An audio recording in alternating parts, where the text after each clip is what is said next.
El comandante Romero está listo para ayudarnos a entender la evolución en las noticias en Venezuela. Hay muchas incógnitas, hay muchas preguntas, todo esto ha ido avanzando paso a paso.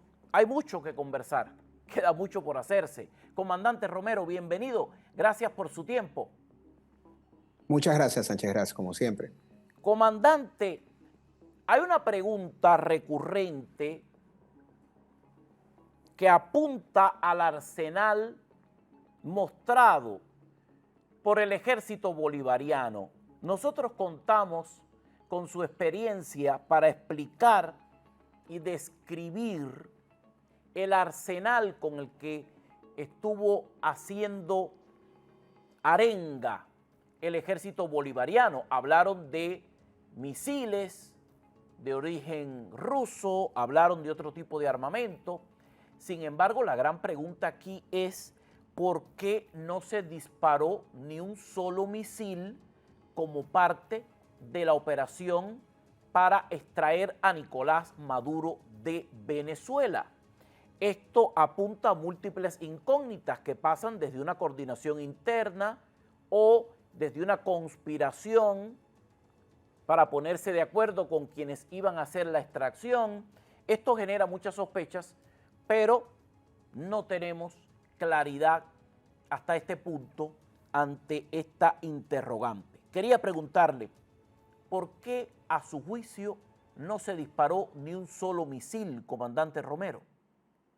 Eso es una excelente pregunta, Sánchez Gras, porque cuando nosotros observamos la doctrina norteamericana de las campañas para llevar a cabo operaciones militares de este calibre, lo que podemos decir es los Estados Unidos se preparó de antemano, condujo una operación para neutralizar lo que son las defensas aéreas. Estamos hablando de los radares y de los misiles, principalmente los S-300 rusos y los Pechoras rusos. Estos son baterías aéreas misilísticas que tienen medio y largo alcance. Los Estados Unidos utilizó una serie de misiles TLAMs o los Tomahawks para neutralizar esas posiciones, de esa manera no poner en riesgo la vida y las plataformas de los norteamericanos. Debajo de eso que sucedió y logramos ver, luego vimos los helicópteros CH-47 Chinook que estaban cruzando el espacio aéreo de Caracas con helicópteros de ataques. Eso me dice a mí de que la primera oleada de misiles logró neutralizar lo que es la amenaza que representaba la defensa aérea. Yo logré ver y evaluar que vi una serie de baterías de AAA que recibieron un castigo por parte de los norteamericanos y fueron destruidas, por ejemplo, en Higuerote, que estaban apoyando lo que era la pista aérea de Higuerote, que está en el oriente. Luego en Caracas, yo vi por parte de videos que mostraron los venezolanos del daño que se llevó a cabo adentro de la base aérea Francisco de Miranda, que se conoce como también La Carlota. En La Carlota yo vi uno de los vehículos que se utiliza para transportar los misiles antiaéreos y logré ver el daño y nivel de destrucción que estos tenían. En mi opinión, estos sistemas antiaéreos habían prendido lo que nosotros conocemos como sus radares de tiro al blanco, sus radares de fire control. Eso quiere decir de que hubieron aviones, posiblemente F-18 Growlers, que pudieron neutralizar estas defensas móviles. Luego de que vimos los helicópteros cruzando el espacio aéreo de Caracas, logré ver también ataques llevados a cabo por helicópteros de ataques norteamericanos, que mientras los helicópteros que transportaban las fuerzas especiales norteamericanas Delta, estos helicópteros de combate lograron neutralizar puntos muy tácticos adentro de la ciudad de Caracas que posiblemente estarían disparándole hacia los helicópteros norteamericanos, y muy bien se ve y se logra evaluar ese video, Sánchez Gras. No se dispararon los misiles, según se ha visto, pero lo que sí se dispararon fueron las imágenes. Se filtraron muchas imágenes de la destrucción con la que quedó ese anillo de seguridad cubano que estaba cuidando al dictador Nicolás Maduro. Y digo que se dispararon porque es más que obvio al analizar las fotos que todo esto fue filtrado básicamente por objetivos de la Guardia Bolivariana. O sea, ellos mismos se encargaron de hacer esas fotos terribles que muestran las condiciones en las que quedaron los cubanos y algunos venezolanos que le hicieron frente a esta circunstancia y comenzaron a filtrarla, comenzaron a enviarla a otras personas que de un modo, llamémosle irresponsable, las difundieron, terminaron difundiéndola a nivel global. Este tipo de imágenes apenas pueden compartirse por medios de prensa o por redes sociales porque son imágenes muy sensibles y hay normas acerca de la difusión de este tipo de imágenes. Por lo tanto, la única manera que hay de difundirlas en un grado amplio es mandarla persona a persona, compartirla con diferentes contactos.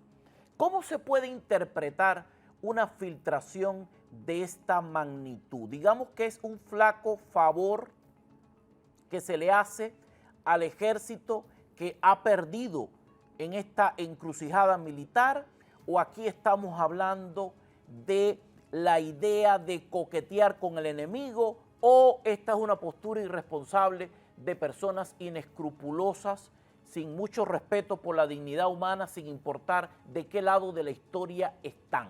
¿Cuál es su visión sobre este fenómeno, comandante? Mira, Sánchez Gras, a mí me consta de que muchas de las imágenes que se lograron tomar dentro de las bases militares, luego de que recibieron el daño y el castigo por parte de los norteamericanos, estas imágenes las compartieron a propósito de voluntad con amigos y colegas afuera de Venezuela, quienes dijeron, este es el daño que hemos recibido el día de hoy y nos ha causado un montón de daño. Pero creo que más allá de entender de que el aparataje venezolano no es hermético como que todo el mundo piensa, tiene sus vulnerabilidades, empezando por las vulnerabilidades humanas. Pero aquí hay algo que nosotros podemos observar y que creo que es algo importante compartir con la audiencia. Luego de este castigo perpetrado por los norteamericanos, porque el régimen venezolano había dicho que iba a acabar con los gringos cuando entraran en Venezuela, los americanos mostraron que tenían supremacía aérea, supremacía marítima y hasta supremacía en la tierra. La pregunta es, luego de este daño que se llevó a cabo a todo lo que es la defensa aérea, las instituciones militares y civiles, quienes estaban detrás de proteger a Nicolás Maduro. La pregunta es, ¿puede Venezuela aguantar otra ola de ataque por los americanos? Si vendría una segunda y una tercera ola, como nos está diciendo el presidente, yo les puedo decir a ustedes, luego de evaluar el nivel de daño que se llevó el 3 de enero, Venezuela no está en capacidad ni siquiera de parar un dron, porque ya vimos lo que sucedió el otro día cuando en el Palacio de Miraflores hubo una actividad de drones que estaba sobrevolando el área. Los soldados o los agentes que estaban proveyendo la seguridad alrededor de Miraflores, resulta que le dispararon y le dieron de baja a los drones de ellos. Hay además, comandante, unas imágenes que se han estado moviendo que yo quería consultarle. Hay algunas fuentes que están diciendo, porque ahora hay una confusión grande. Hay imágenes reales y hay imágenes que han sido construidas con inteligencia artificial. Por ejemplo, hay una imagen del cuartel de la montaña, que es el lugar, ese mausoleo, donde se han estado presuntamente guardando los restos mortales de Hugo Chávez. Aquí hemos dado testimonios de expertos, investigadores que dicen que ahí no estaba Hugo Chávez, nada de eso, que eso es un gran cuento, una gran fábula de la revolución bolivariana, pero bueno, ese no es el punto. El mausoleo ha sido creado con ese objetivo. El mausoleo, según esta imagen que tengo en pantalla, que ha sido ampliamente difundida, que hay gente que dice que fue creada con inteligencia artificial, hay gente que dice que la foto es real, debió quedar más o menos así como lo estamos viendo, porque lo que sí es un hecho real es que el lugar fue bombardeado.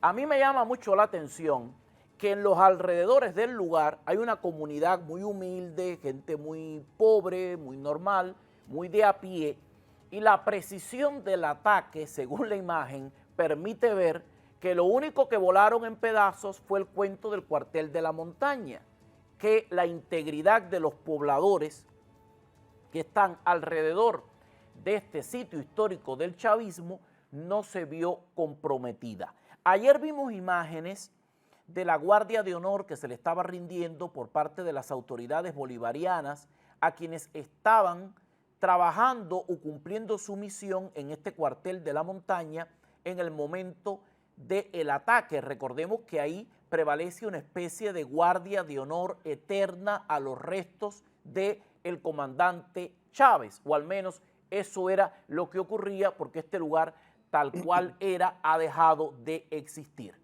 ¿Usted ha tenido información acerca de este tema, de esta locación? ¿Cómo fue el ataque? ¿Qué puede decirme de este asunto para ayudar a entender? Porque hay gente que ha estado diciendo que esto ha sido inteligencia artificial. O sea, hay una contraposición de argumentos, que es algo que ocurre muchas veces cuando hay tanto flujo de información que hay que ir verificando. Bueno, aquí creo que hay algo muy importante que anotar. Yo personalmente recibí una imagen muy similar a esta o posiblemente la misma. Yo queriendo saber de los mismos venezolanos si me pudiesen confirmar si en efecto estaba destruido o no, o hubiese recibido daño. Lo cierto es que nunca recibió ningún tipo de daño. Al costado una distancia poco lejos de donde se encuentra este sitio, hay un observatorio, que es el famoso observatorio de Carvajal. Ese sitio sí recibió daño, porque yo vi cuando estaban disparando que más o menos el fuego se dirigía hacia donde están supuestamente los restos de Chávez. Y me llamó muchísimo la atención porque debajo de la planificación deliberada por parte de los norteamericanos cuando se sientan a escoger los blancos, nosotros normalmente tenemos que justificar la razón por la cual vamos a atacar ese blanco. Lo cierto es que donde se encuentran los restos de Chávez no tiene ningún tipo de valor militar. Entonces a mí me llamó muchísimo la atención porque se estaba dirigiendo el fuego hacia esa dirección y yo pensé que tal vez habían puesto baterías antiaéreas, baterías misilísticas en ese área como de una manera proteger el área. Pero cuando vimos al final y logramos hacer la evaluación, en mi opinión, debajo de la planificación deliberada, cuando se escogen los blancos, los americanos valoraron lo que significa tener un mausoleo de un expresidente que no tiene ningún tipo de valor militar. Pero sí tiene un gran valor simbólico para esta retórica del socialismo del siglo XXI. Así que volar ese lugar, que es toda una fábula de lo que es la distribución equitativa de la miseria, nos parece extraordinario desde el punto de vista de que estas revoluciones están amparadas en la retórica, básicamente, viven de la retórica, viven de ese engaño, viven de esa prédica, y este ha sido un referente para este tema. Comandante, ¿qué se sabe del rol de los radares chinos? Porque en un momento se dejó de hablar un tanto, usted debe haberlo notado, de las aportaciones rusas, porque los expertos en temas militares, incluido el comandante Romero, que ha sido una piedra en el zapato de toda esta gente, desde la retórica, llevamos meses apareciendo en el programa de Diosdado Cabello, a mí la gente me manda las capturas, veo la cara del comandante, me veo yo al lado con unas fotos que ellos congelan, fragmentos. Con nosotros han hecho el pan, comandante, pero bueno, nosotros para adelante, lo nuestro es informar la verdad. Y esto ha pasado durante mucho tiempo. De repente, y el comandante Romero tiene mucho que ver con esto, ese empujón que hemos dado a probar que ese arsenal ruso del que ellos estaban hablando tiene más cara de soviético que de ruso, con lo cual es bastante viejo. Eso necesita mucha eficiencia, mucho mantenimiento. El comandante dijo aquí claramente, no hay ningún armamento que no le haga daño a alguien en medio de una guerra si es bien utilizado, si le han dado el mantenimiento, si es preciso. Uno no debe descontar ese tipo de cosas por mucha superioridad militar. Eso sí tiene su valor. O sea, con ese nivel de responsabilidad se habló aquí. Pero esto se convirtió en una narrativa por los expertos militares de los Estados Unidos, el comandante Romero, sus colegas, y de repente, porque si algo saben hacer ellos es propaganda, ellos dejaron de destacar tanto el armamento ruso y pasaron a hablar de los radares chinos, de lo que nadie tenía la actualización completa y real, porque China es una potencia que se mantiene con el auge militar, económico, propagandístico, y un armamento o un recurso que usted diga que es chino no es tan viejo o en desuso como algo que tenga cara de soviético. Pero de repente ni los soviéticos ni los chinos sirvió para nada y no supimos más nada de este asunto. Mi pregunta es, ¿se sabe algo de esos radares chinos o eso fue un cuento chino? Bueno, primero y principal, creo que tú estás correcto y te recordarás de que en un momento nosotros habíamos hablado del artículo de la evaluación que yo había hecho Ok. sobre la defensa aérea venezolana. Yo describí la situación en la cual se encontraba a escasos meses y que la defensa aérea no estaba funcionando al 100%, muy limitada, estaba siendo usada también para el narcotráfico y ahora vemos exactamente cuál es el resultado de aquella evaluación. Yo dije de que no iban a aguantar una ola de ataque por los norteamericanos. Y yo también dije, me aventuré a decir que yo creía que tenían muy pocos chances de poder disparar ni siquiera un misil. Lo que sí podemos ver ahora es que no hemos visto, a pesar de que hemos visto imágenes crudas de la muerte en estos ataques y hemos visto destrucción, los venezolanos han estado muy, pero muy preocupados de la destrucción que se le causó a los radares, tanto los chinos como los rusos, y tampoco han puesto imágenes de la destrucción del sistema misilístico ruso, el S-300. Eso sí lo han protegido. Y si alguien tiene imágenes de lo contrario, por favor, hágamelo llegar, que yo estaría muy feliz de poder hacerle una evaluación. Pero lo que hemos visto es que, en mi opinión, han sido destruidos. Por eso es que yo no creo que van a poder aguantar una segunda o tercera oleada. No aguantarían una segunda o tercera oleada, pero de aquí se desprende otra pregunta que quería hacerle. ¿Cómo consolidaría Washington su victoria sobre Maduro? Aquí hay dos escenarios. Primero, el escenario de que todo se mantenga tal cual, al menos militarmente, que no sea necesaria una segunda o tercera oleada. Segundo escenario podría ser que sea necesaria otra oleada. Ambos escenarios llevan por un mismo camino. Llevan un camino que va después de este, que es consolidar lo conseguido. ¿Cómo consolidaría Washington su victoria contra la dictadura de Maduro? Lo que estamos viendo, Sánchez Gras, es que los Estados Unidos ha mantenido, con riguridad, ha mantenido una posición muy clara. Los Estados Unidos ha hecho una serie de demandas que la está apoyando por medio del aparataje militar. El presidente Trump ha sido muy claro de no seguir las indicaciones o las demandas norteamericanas se están abriendo para otros ataques. En el lado americano, es importante decir de que los ataques militares no han terminado. Esto no quiere decir de que los Estados Unidos paró y no va a llevar adelante ningunos otros ataques. Debajo del título 50, el presidente tiene la mano en el gatillo para llevar adelante cualquier tipo de operación necesaria para hacer llegar los objetivos norteamericanos.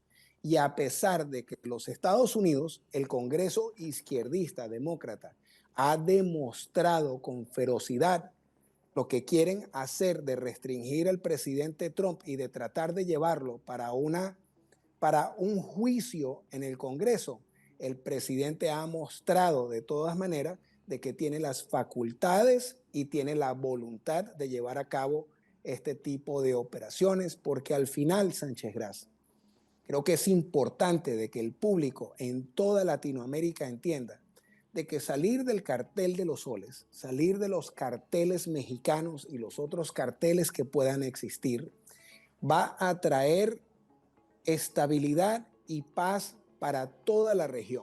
Todos los países de Centroamérica, varios de los países de Sudamérica y el Caribe han vivido en carne propia el resultado de la violencia y la corrupción que trae el narcotráfico. Y por primera vez en la historia, yo les puedo asegurar al público que vamos a ver lo que es el flujo del narcotráfico a los Estados Unidos en sus menos, no vamos a ver, vamos a ver la reducción del resultado de estas operaciones por primera vez en 45 a 50 años. Exactamente. Hay otra noticia que ha trascendido a lo grande y que tiene que ver con la decisión de Delcy Rodríguez de nombrar a un nuevo jefe de la Guardia Presidencial y de Inteligencia Militar tras la captura de Maduro. Esto se veía venir. ¿Para qué sirvió esa Guardia Presidencial cuando esto ocurrió de la manera en la que ocurrió? Se está diciendo que la encargada interina de Venezuela ha designado al general en jefe Gustavo González López como comandante de la Guardia de Honor Presidencial y director de la Dirección General de Contrainteligencia Militar. La medida se implementó, por supuesto, luego de la captura de Nicolás Maduro. ¿Qué se sabe acerca de Gustavo González López? ¿Por qué este es el hombre que asume este rol ahora, comandante Romero? Bueno, yo creo que aquí hay algo importantísimo que creo que le va a interesar al público.